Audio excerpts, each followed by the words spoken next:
여기 그 옥현 선생님 쓰신 거를 먼저 보면은 옥현 선생님께서 지금 안 계신데요. 우리 모두의 글이니까 해보도록 하겠습니다. 훤히 들여다보는데 두렵다. 네. 이 문장 있잖아요. 문제적 문장이네요. 누가 들여다봅니까? 누가 두렵습니까? 수영 선생님 어떻게 생각하세요? 누가 들여다보고 누가 들어? 문장만 딱 보면은 그러니까 뭐 작품을 안 읽었어. 안 읽으면 훤히 들여다보는데 두렵다. 들여다보는 사람이 있어서 두렵다 이런 느낌. 그러니까 요 제목이 그 주체가 두 개 들어 있어요. 그러면 안 좋아요. 이게 그 복잡하게 쓰면 안 돼요. 단순하게 해야 된다. 그다음에 오켄쌤의 글에 자, 첫 번째 문장이 비문입니다. 안데르센 동화에는 주어는 뭐냐면 작품들이 있다. 뭐가 있다잖아요. 그럼 처소가 나야 돼. 이 문장은 주어가 두 개 들어갔어요. 그러니까 그 글을 고칠 때 마지막에 자료집이든 그 요 탐구 생활을 가르칠 때 수정 쌤이 꼼꼼하시니까 하나하나 보시면서 요런 그러니까 이런 걸 하면은 좋은데 우리가 이런 걸 잘 틀리는구나. 왜 그럴까? 그게 인문세만이 틀리는 게 있을 수도 있어요. 그다음에 우리가 주로 이런 문투를 쓰는구나. 그러면 수정 쌤이 어, 다른 것도 좀 써보자 이렇게 가시면 좋을 것 같아요. 뭐 그 느낌이? 다른 것도 어, 비슷하게 쓰게 돼요. 그런 거를 이렇게 이제 글을 보는 사람이 우리가 같은 방식으로 뭔가를 안 쓰면 좋겠다는 걸 선생님 계속 의식하시면 좋죠. 그렇게. 그 다음에 자 내용으로 보면은 옥현쌤의 앞부분에 그림 카드 뒤에 증조 할아버지입니다. 증조 할아버지 이 부분에 시계가 나오는데요. 이 시계를 가면은 시계의 핵심은 1032, 1032. 이걸 또 책을 음, 옥현 선생님도 마찬가지고 저도 마찬가지입니다. 책을 진실로 꼼꼼하게 봐야 돼요. 진실로 그런데 그 책을 읽을 때 내가 단어가 많이 이렇게 풍부하게 숙지가 안 되면은 자기 방식으로 거르기 때문에 그 망이 되게 성근 거예요. 그러니까 큰 것만 떨어져. 지금 비유 잘못됐네. 이게 되게 아는 것만 이렇게 금방 빨리 올라오는데 이거저거 뭐 역사도 공부하고 종교인력도 하고 하면은 이건 또 이런 맥락에서 익히구나 이렇게 되잖아요. 이렇게. 그런데 그렇게 이제 전체를 장악을 가죠, 이렇게. 그런 걸 우리가 훈련 중입니다. 보면은 1032에 둘네 여섯, 요거 이제 국가라는 거대한 시계도 마찬가지. 이 핵심은 국가라는 거대한 시계, 그냥 시계가 아닙니다. 이거 자체가 중요한데 시계나 화폐나 기차나 안데르센이 이제 가장 주의를 두는 게 국가이기도 하네요. 들어가 보면 우리는 눈에 보이는 시계 바늘을 보며 그것이 정확한 시간을 가리키고 있다고 믿었지. 그런데 지금은 국가라는 시계가 있는데 이 시계의 특징은 뭐냐면 유리로 만들어져 있어요. 이 국가라는 시계가 아주 중요해요. 유리로 만들어져 있어서 그 안에 들어있는 기계 장치가 모두 들여다 보여요. 그래서 작은 바퀴들이 움직이는 것을 훤히 들여다볼 수 있게 됐어요. 그래서 우리는 그 중 하나가 갑자기 멈추면 시간을 알 수 없게 된다는 두려움을 느끼기 시작했어. 우리가 어린 시절에 가졌던 믿음을 잃어버린 것이지 이게 시대 약점이신데 뭐냐면 국가잖아요. 그냥 시계가 아니고 국가라는 시계예요. 이 국가가 시계래. 그러니까 국가라는 이 조직이죠, 조직. 그리고 국가를 채우는 건 사람이지 않습니까? 사람, 국민이 채우잖아요. 이게 시계래. 우리가 이게 완전히 오늘 저녁에 하는 기술 인력인데요. 부품이 여기저기 완전히 다 맞닿아가지고 톱니가 이렇게 띡띡띡띡 해가지고 한시 띡띡띡띡 두시 이렇게 가잖아요. 빈틈없이 우리가 맞물려 있어야 되잖아요. 그뿐만이 아니고 그게 밖에서 훤히 보인대.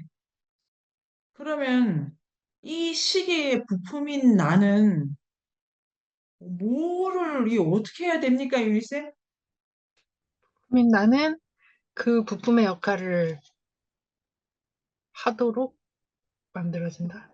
그러니까 그 부품을 그러니까 시계를 쟀때 그러니까 완전히 나를 시계가 돌아가는 적합한 부품으로 만들어내는 것도 모자라서 유리로 돼 있대요.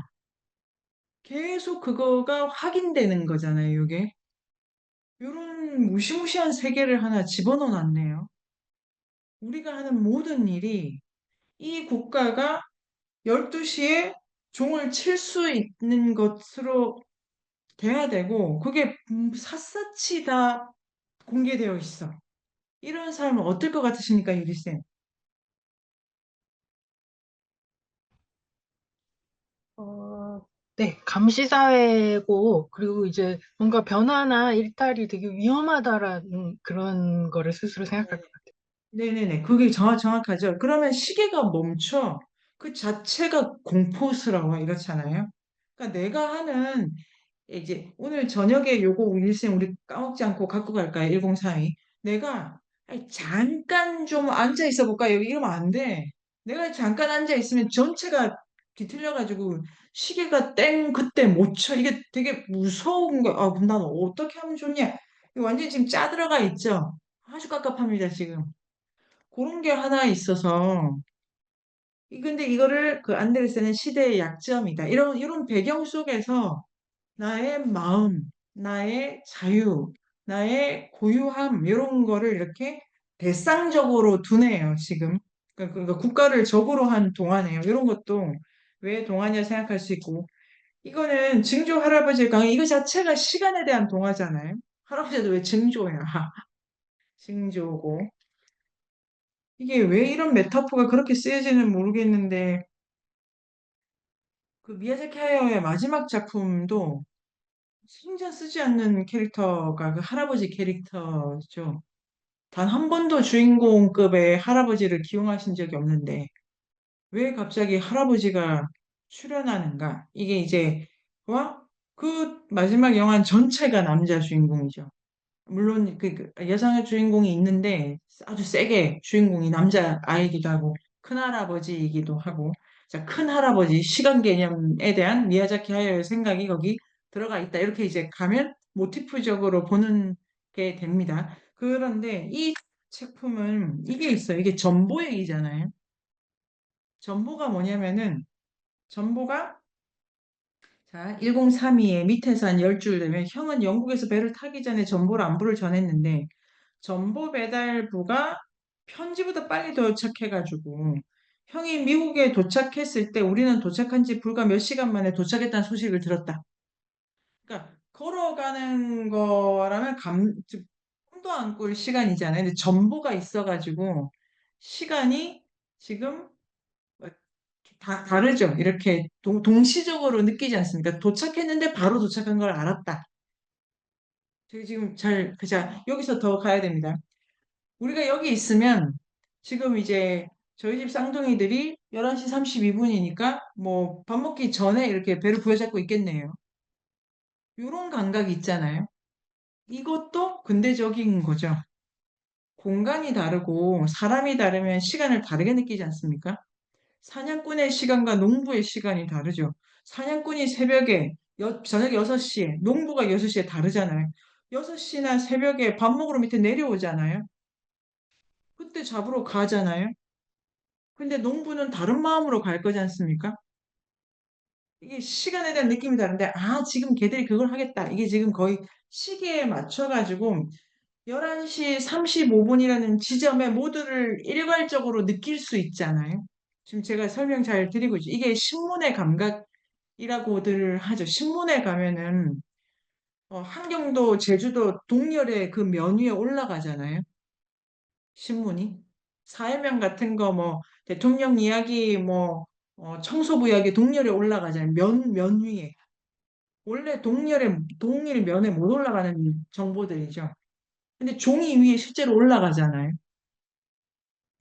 이거를 그 시간과 공간의 문화사라는 책에도 나오지만 동시성의 감각인데요. 동시성의 감각 때문에 1033 밑에서 둘째 줄 누구가 죽을 뻔한데 누가 이제 달콤한 잠에 빠져 있다. 요 동시성을 조절하는 게 근대 소설의 작가들의 가장 큰 고민이었다 그래요. 지금 주인공이 세 명이다. 삼각관계다. A가 기차 탈 때 그 시각에 B가 어디에 있었는지를 써줘야 이렇게 되는 그게 기술적으로 되게 어려운 문제를 그런 거를 했다. 그게 그게 하려고 했는데 전혀 안 된 작품이 대표적인 작품이 제가 읽은 것 중에는 안나 까레리나 같은 작품입니다. 주인공 둘인데 둘이 안 만나요. 이 그 둘은 이 레빈이라는 농부랑 안나 까레리나 이 둘이 동시에 딴 얘기하고 서로가 어딘지 몰라요. 근데 이제 뭐 요런 거 시간 처리 문제 잃어버린 시간을 찾아서라는 작품도 시간 어떻게 볼 건가? 카프카도 전보, 편지 이런 걸로 시간에 대한 문제 말 많이 쓰죠. 근데 요는 동시성에 대한 감각 이런 것도 알 수 있는 작품이다와 다시 돌아가서 여기 자 연하쌤의 글에 연하쌤 오셨으니까 돌아가는 거예요. 연하쌤 여기 보면은 대칭의 만남 있잖아요. 연하쌤이 안 계시네요. 그 듣고 계시죠?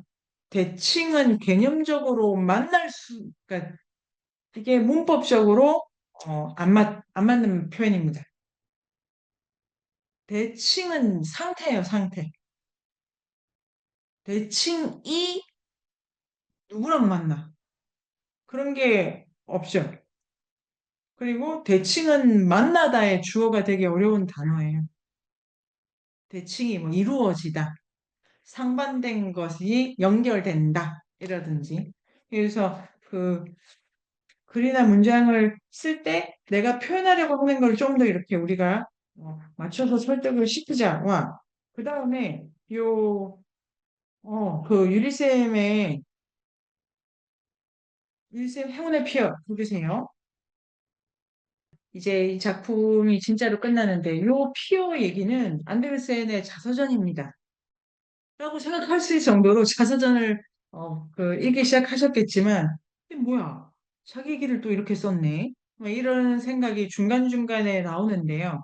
만들센 자서전이라고 생각을 안 해더라도 그동안 읽은 모든 게 종합돼서 이렇게 집을 나와서 수련을 하다가 근데 악임도 별로 없어요. 그래서 생각해보면 뭐 백설공주 계모처럼 그렇게 뭐 있었나요? 아, 마녀? 아니, 마녀는 근데 그 얼음 공주, 얼음 여왕 그렇게 나빴나 싶기도 하고 걔 걷어먹여 준 거 아닌가 싶기도 하고 뭐 이런 것도 되게 좋은 테마예요. 안데르센은 선악에 관심이 없다.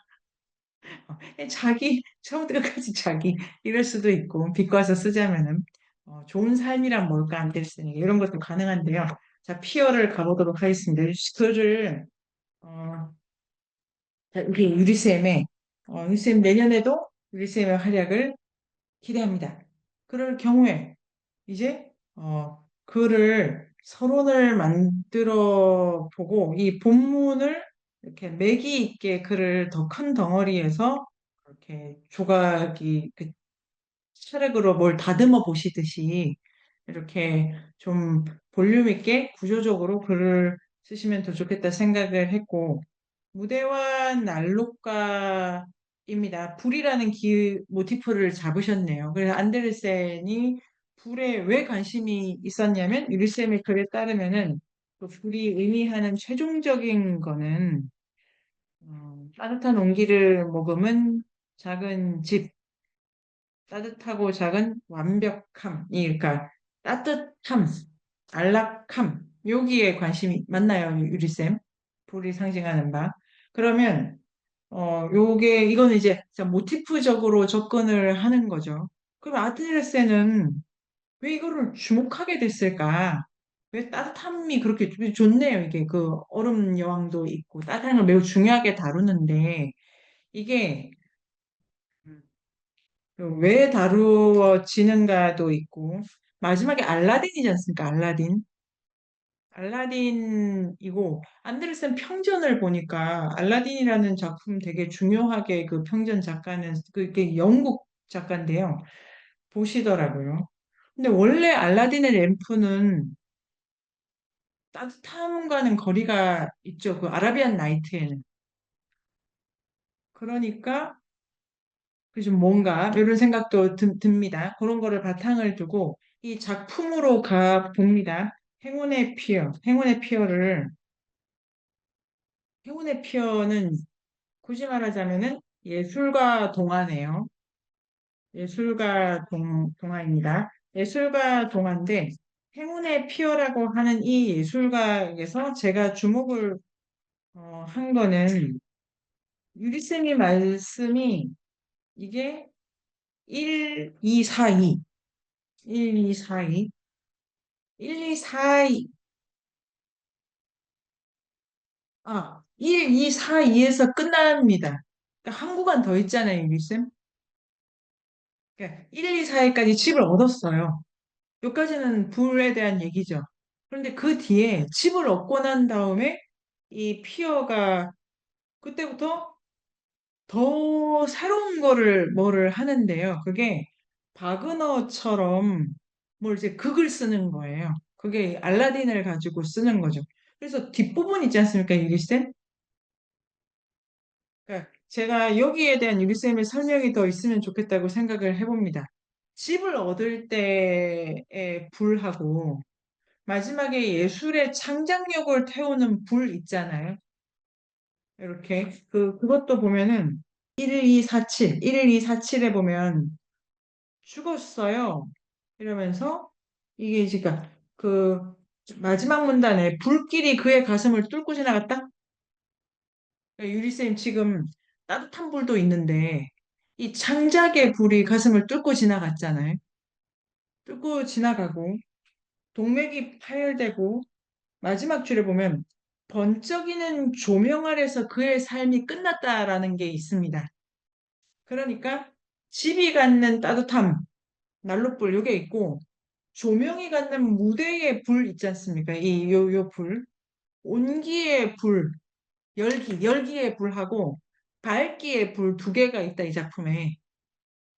그거를 다 포괄해야만, 그래서 제목이 지금 주신, 주신 제목이 무대와 난로가 요거를 순서를 난로가와 무대네요. 그래서 뒤에 있는 무대 여기가 결론에서 더 나오면 좋지 않을까. 지금 이 페이지에 1, 2, 4, 6 인용 뒤에 피어에게 불이 시각적이다. 여기서 선생님 순서를 바꾸셨어요. 작품 순서는 난로가불 다음에 무대불인데 왜 순서를 바꾸셨어요? 저의 사견이 들어갔거든요. 왜냐면은, 이 사람은 계속해서 빛을 추구했지만, 사실 그 빛이 차가운 빛이라는 것이고, 약간, 아, 예. 근데, 그러니까 과열된 이유는 그 열기를 내지 못하는 그러니까 빛으로 계속 열기를 얻으려고, 열기를 유지하려고 했던 것 같아가지고, 아, 과열돼서 네. 보일러가 폭발했다. 이런 느낌이어가지고, 좋습니다. 네. 예. 좋은데 여기 극장에 있는 모든 사람은 지금 행복해졌잖아요. 그거는 그게 바로 이제 제가 설명을 못했는데, 그 거울에 비친 자기 모습들을 보면서 사람들이 행복해 하는 것인데, 그것은 이제 그 안에 거울 뒤는 차가웠다, 이런 느낌이. 제가 선생님께 강력하게 요구하는 건 이 1, 2, 4, 2부터 끝까지. 그러니까 이 마지막에 피어는 지금 그러니까 이룰 걸 다 이루고 여기서 한 번도 본 적이 없는 극을 하나 만들잖아요. 모든 사람이 될지 안 될지 이렇게 했던 그거를 해석을 더 적극적으로 많이 해주시면은 좋겠고 피어가 또 1, 2, 4, 3에 보면 어, 그 작품 두 번째에 그 작품을 아는 사람이 아무도 없었다. 들은 사람이 없었다. 이제 천자박했어요. 심지어 피오의 친구들 중에 성악 선생님도 모른다. 젊은 성악가가 그의 목소리와 연기로 관중을 매료시킨 저녁에도 극장에 있던 사람들은 그의 역할 속에서 살아있고 숨쉬는 듯이 보였던 젊은이가 그보다 더 강렬하게 삶을 살았으며 오페라가 끝난 후에도 몇 시간 동안 자신의 영혼에서 분출되어 나온 강력한 작품 속에 빠져 있었다는 걸 몰랐다. 그러니까 어떤 대중이 그러니까 자기 생각만 했다기보다 어떤 일이 벌어졌는데 그 일은 그 예술가의 창작욕이 터진 거고 그게 이제 여전히 타고 그게 제가 드리고 싶은 말씀은 불이 안 꺼졌다. 불이 안 꺼지고 그걸 계속 태우고 있고 문제는 그 다음 문단에 보면 작품에 대한 평가가 내려질까? 공정하겠지. 피어는 희망이 꺾이고 망상이 아닐까 생각합니다. 지금 요 마지막 피어가 집사들이기 전에 피어랑 저는 다르게 느껴지기도 해서 유리쌤이 이런 독자도 설명을 잘 해주셨으면 좋겠고 그 다음에 이거 기대 바뀌구나. 명확한 판단을 할 수가 없다. 그다음에 대담하고 참신한데 새로운 요소가 너무 낯설어 이렇거든요. 그러니까 이게 지금 퀴어가 폭발시킨 게 그래서 처형대에 갈까? 이 퀴어가 또 지금 여기서 뭘 하냐면은 관객에게도 그 인정을 받고 싶다. 관객도 감화시키고 싶다. 그런 다음에 어 거기서 꽉 채웠는데 막 이게 너무 훌륭해가지고 그 1, 2, 4, 6의 두째 줄 모두 입을 뭐 열지를 못했어요. 그 이상한 비평가 애들 있잖아요. 이상한 말 쓰는 애들. 걔들이 입을 떡 벌리면서 사람들을 몹시 기뻐했다.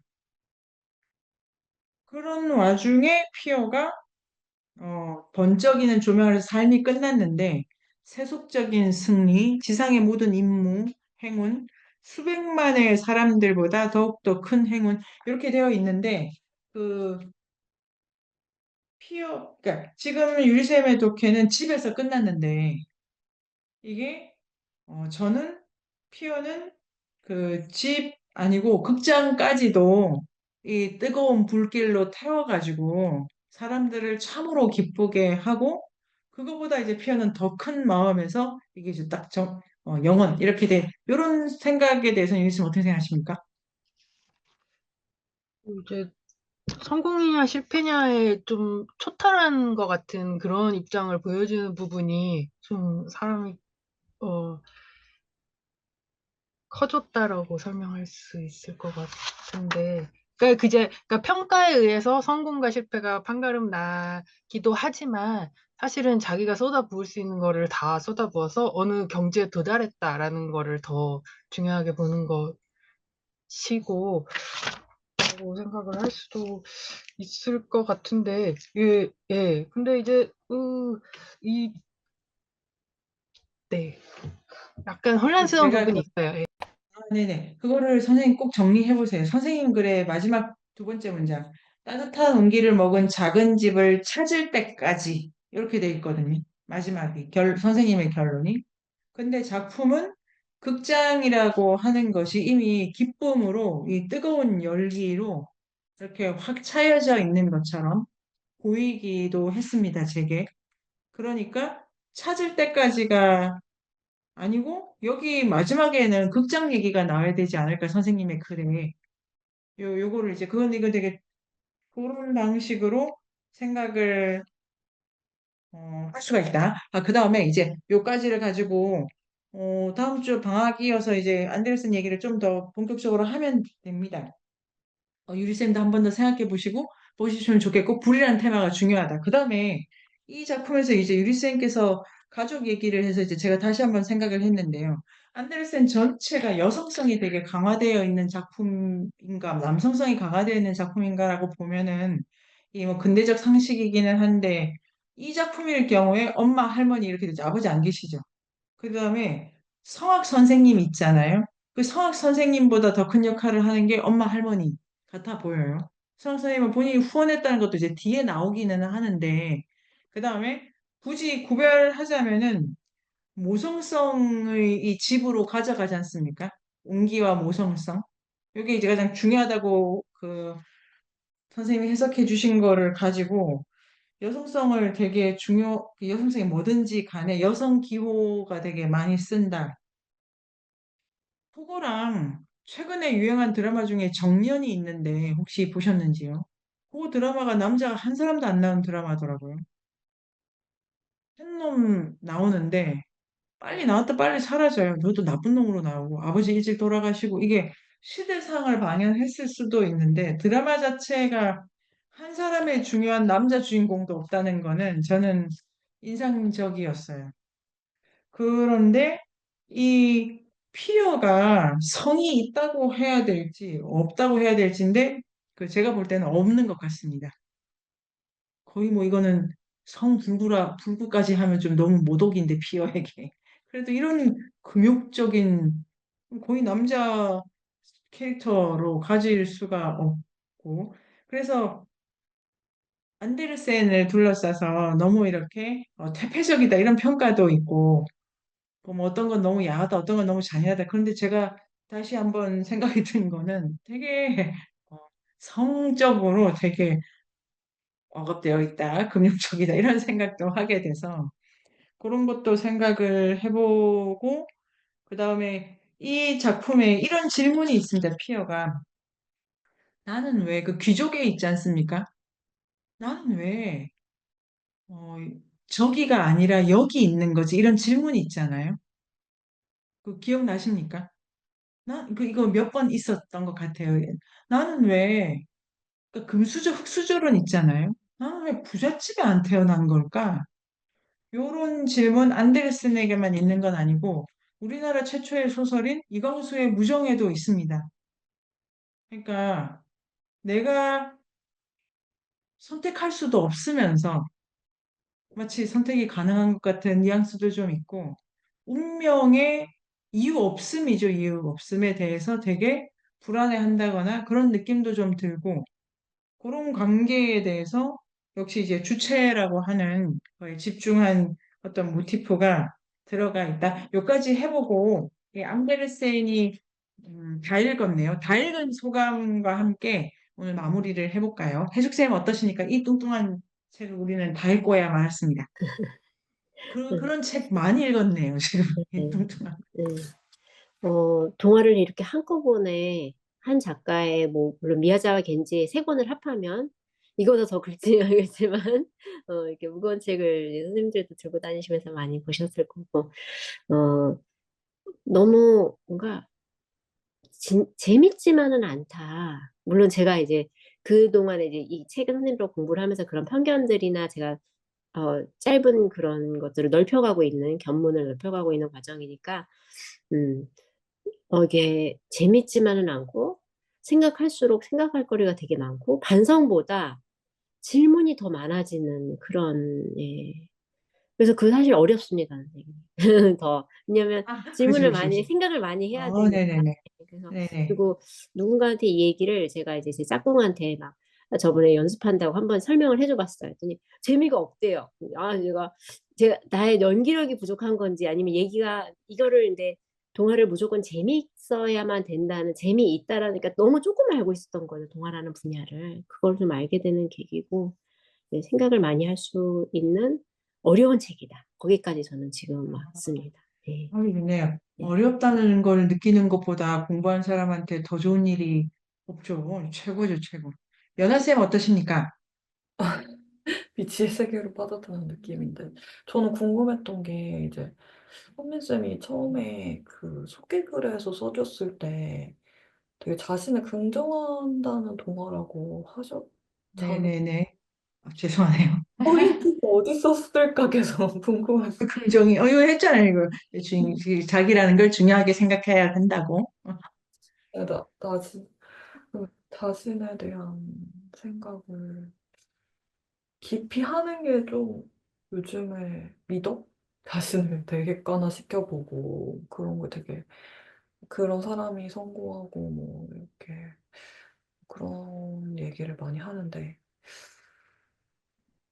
이거 자신에게 빠져있는 것과 객관화하는 것과의 차이가 뭘지도 궁금하면서 그러면서 지금 되게 혼란의 시기에 있는 안데르센이 그 되게 변화가 많고 근데 그 변화를 어떻게 받아들여야 할지 자신도 답답하면서 뭔가 또 그러면서 동시에 또 변화하면 안 된다고 생각하면서 그런 절대적 가치와 뭐 이러한 것들을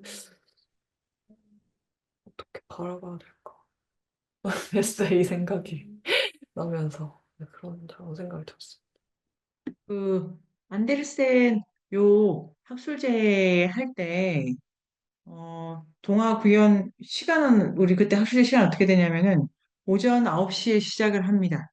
그래서 화요일 인류학팀이 어떤 동사의 탐구를 이렇게 하고 금요일학팀이랑 지금 이제 어떻게 편집을 해서 섹션을 나눌까 하는 지금 아직 안 정했는데요. 글을 보고. 근데 9시부터죠. 9시부터 12시까지 그 동사 탐구를 합니다. 12시부터 1시까지 밥을 먹습니다. 우리가 1시부터 2시까지 동화구연대회를 하고 2시부터 4시까지 고미숙 선생님께서의 돈의 길이라는 특강을 해주십니다. 그 다음에 4시부터 6시까지 중간에 10분씩 다 쉽니다. 그런데 6시까지 이제 동사 탐구의 2부를 이렇게 하게 됩니다. 우리가 모두의 잠을 깨워야 되는 미션이 있고, 이 분위기를 일으켜야 되는데, 한번 수정쌤의 지휘 아래 이 1시간을 어떻게 웃길 것인가와 함께 이 앞부분에 안데르센은 이런 사람이었어. 글 말고 있지 않습니까? 글 말고. 안데르센이 그러니까 미니 강의라기보다 그래도 구연인데 안데르센에 대한 우리 자서전 지금 읽을 거니까요. 어, 다섯 분이서 이렇게 의견을 모으셔가지고 내가 안데르센 소개를 한번 해드려야 되겠다. 이거 결정하시고 안데르센 자서전 들어가도 좋을 것 같아요. 그래서 안데르센이 몇 년도생입니다. 이때 이제 주의해야 될 뭐 그건 지금 제가 드리는 말씀이지만 각자 자기 스타일로 이런 일이 있었고 저는 그 우리가 자서전을 읽을 때 이런 안데르센의 이력을 먼저 말씀드려 봅니다 하고 동화구연 해도 되고 동화구연 하고 안데르센 소개해도 되고 좋은데 안데르센을 그냥 좋다? 요 하나 있고 동화 중에 이게 제일 유명한데요. 그렇고 요 동화를 기억해 주세요 하는 방식으로 가면은 좋을 것 같고 그 의논을 한번 가지시면은 너무 좋아하시네요. 표정이. 네. 좋다. 그리고 유리쌤 어떠십니까? 책을 끝까지 읽어서 너무 보람 있고요. 이 안데르센 전집을 읽어서 좋았고요. 왜냐하면 안, 어렸을 때 안데르센 동화 뭐 이렇게 해서 무슨 전집 중에 일부로 들어간 거는 다 이제 선별되고 다시 쓰여진 거잖아요. 약간 어린이들이 읽기 편하게. 근데 이렇게 이제 물론 번역본이지만 읽고 나니까 뭔가 막 생각거리가 좀 많아요. 왜냐면 아유, 예, 생각거리가 많습니다. 그러니까, 잘 모르면 안데르센 이래 이래서 그러면, 비굴해. 그냥 이렇게 얘기할 수도 있을 것 같은데, 어떤 사람이 비굴해야 되는 입장에 서 있을 때 어떤 생각을 하고 어떤 행동을 하는지 알아? 이렇게 말할 수 있을 것 같은 거예요. 왜냐하면 좋네요. 이게 이 피어는 뭐 펠릭스와 비교할 수도 없을 정도로 뭐 이렇게 타고난 천재고 예술적 성취를 이루고 뭐 요절해서 모두의 연인이 되었지만, 그러니까 모두의 우상이 되었지만, 사실 이제 살아가는 과정에서는 피어는 펠릭스를 부러워했을 것 같아요. 왜냐면 자기는 위치가 함부로 살면 안 되는 위치인 거잖아요. 삐끗하면은 그 모든 후원이나 인기에서 추락할 수도 있고. 근데 펠릭스는 이미 받, 받은 상태에서 누리는 상태이기 때문에 좀 이렇게 일탈을 해도 되고, 나쁜 말을 해도 되고, 뭐 여자 관계 복잡해도 되고, 용서가 되는 입장이라는 그 자유와 이완 그런 방탕함의 매력 이런 게 있는데, 이 사람은 막 금욕적인, 물론 무대 위에서는 뭘 연기할지 모르지만, 그런 상황에서 되게 이렇게 좁은 길을 간다? 뭐 선택의 여지가 없이 막 수도승처럼 집중해야 되는 그런 삶을 사니까, 어, 그런 게 좀 복잡하게, 좀 무겁게 다가오는 것 같아요. 아주 좋네요. 유리쌤이 소개를 하셔도 좋겠습니다. 안데르센에 대해서. 아니, 이게 발표 순서인 네, 거예요. 발표 순서가 정해졌네요. 유쌤이 이렇게 안데르센 소개를 해주시고요. 그러니까 그 자아에 집착하는 건 나쁜 거야. 뭐 이런 식의 이제 제 편견이 많이 들어가 있는 독해의 진행일 수도 있었겠고요. 지금 유쌤 말씀을 들으니까 안데르센이 진짜로 헐벗고 뿌리 뽑혀가지고 도시에 와 있는 흙수저들에게 이렇게 그 다음에 이게 사는 게 정말로 힘들고 어렵고 만만치 않다는 거를 보면서 그런 조건에서 막 신문 읽어야 되고 뭐 공장 취직해야 되는 그런 조건에서 예술에 대해서 생각을 할 수 있어.